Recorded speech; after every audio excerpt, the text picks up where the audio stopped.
All right, guys. So the reason we're here is to unveil the website, which is lieberconstruction.com.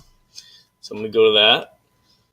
I'm going to give you a brief rundown of the website, but you see here's a homepage. You got some cool photos up.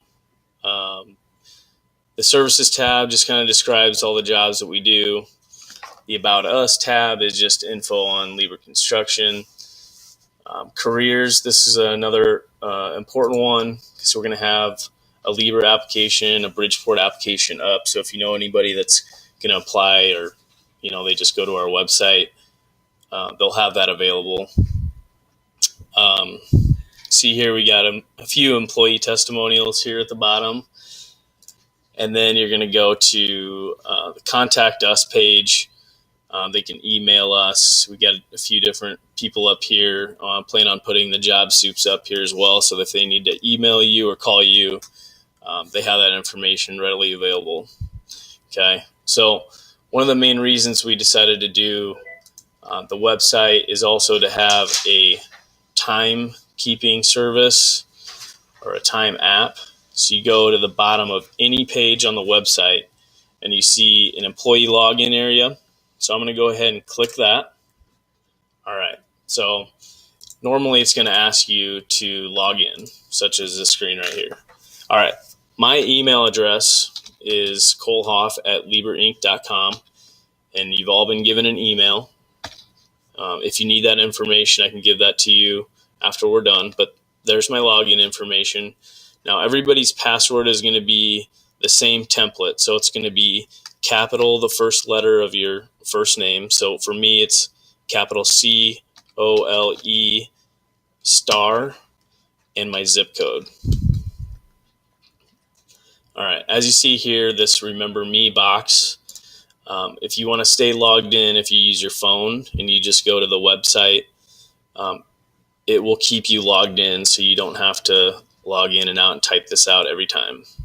So I'm going to go ahead and log in, and it'll take you right here.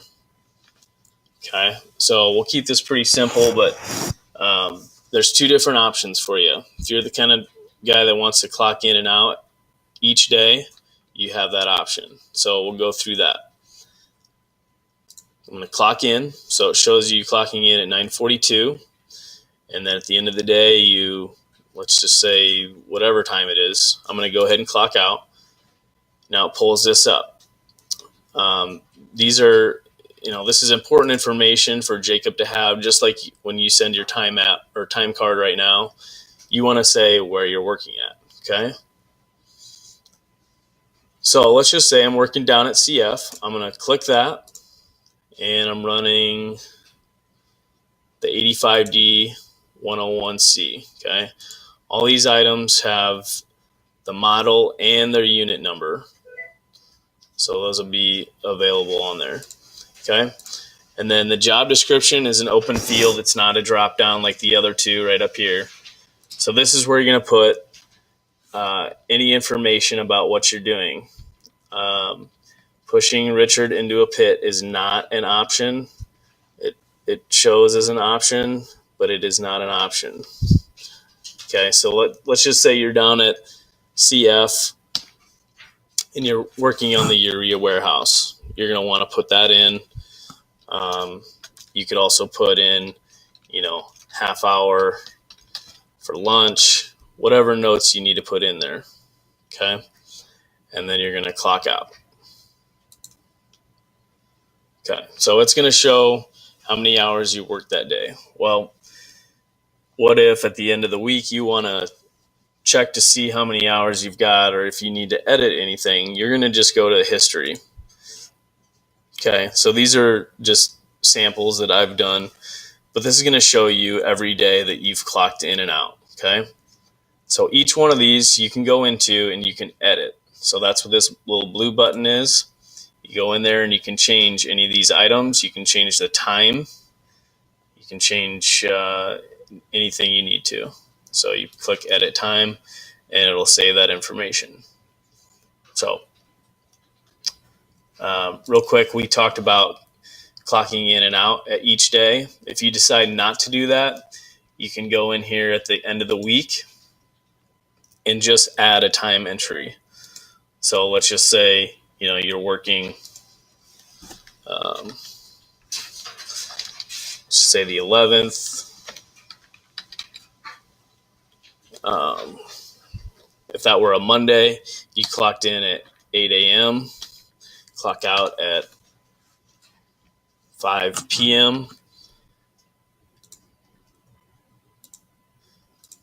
and you just want to update these items. Okay. Obviously, you want to be as specific as possible. Any detailed information, more the better on this job description tab. But create time, and it'll go in there, and you can do that for each day. Now, this information will get wiped out every Monday night, and what happens to that is it gets sent to Jake. Jake will then check it to make sure that it's accurate. But like I said, Monday night, it gets slated clean, and you're going to want to make sure that everything is accurate.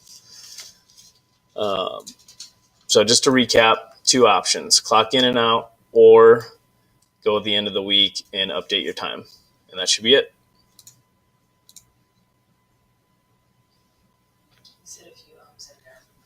Well,